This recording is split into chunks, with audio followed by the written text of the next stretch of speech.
Hello, hi, welcome to my channel Ours Computer Learning. My name is Tarika Dedipya and today's topic is about CSS align horizontally or vertically, lesson number 20. So this is the text box we are learning about, and normally the text box comes by default in the left side. So center align element.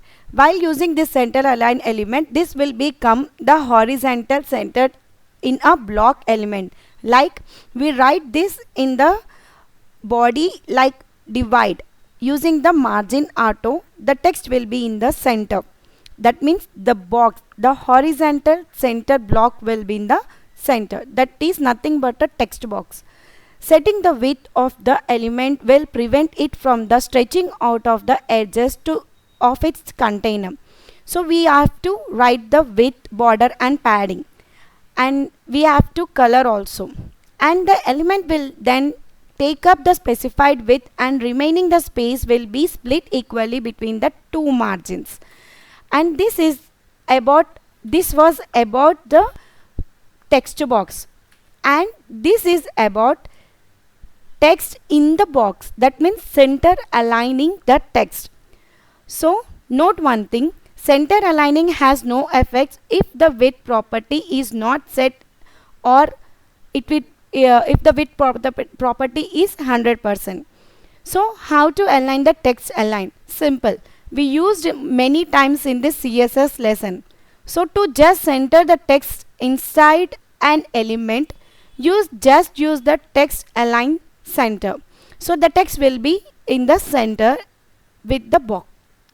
And how to center an image in the block?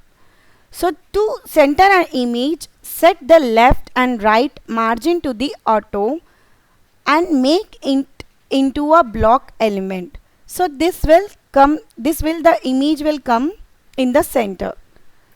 And now left and right align using the position. One method for the aligning element is to use the position absolute. So this will be in the line manner. So it won't be any other disturbance from our text.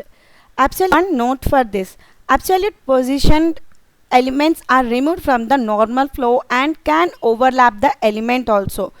In that case, we have to use the left and right aligning using the position.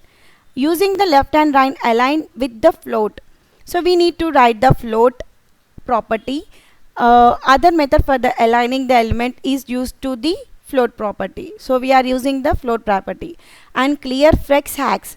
This is the clear flex, that if an element is taller than the element containing it and it is floated, it will be overflowing outside of the container. So you can use the clear flex hacks to see the more proper explorers.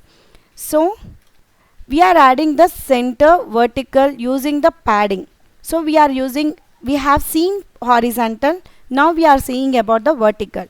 There are many ways to center an element vertically in this CSS. A simple solution is to use the top and bottom padding in this.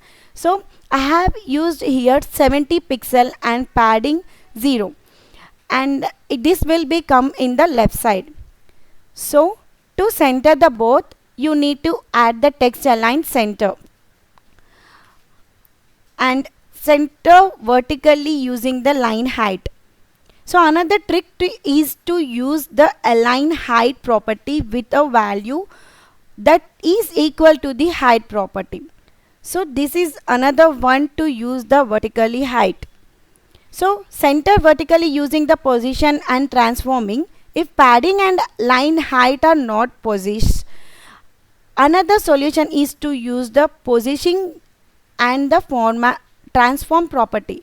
So this transform property makes you the center vertically and center vertically using the flex box. You can also use the flex box to center things. Just note that flex box is not supporting in the Internet Explorer 10 and earlier versions. So this won't work in our new versions. So it just look like a block and inline. This is the some difference whatever I am going to teach, and this is the oral part, and we are going to see in the practical part in our next class. So the display inline block value also compared to display inline, the major difference is that displaying the inline block and displaying the inline is very different. So you'll know better in my practical part to set a width and height on the element in this inline block. So we have the navigation links also. You can learn more. Thank you for watching. Please do subscribe, like, share and comment. Signing off, Tarika Dedipya.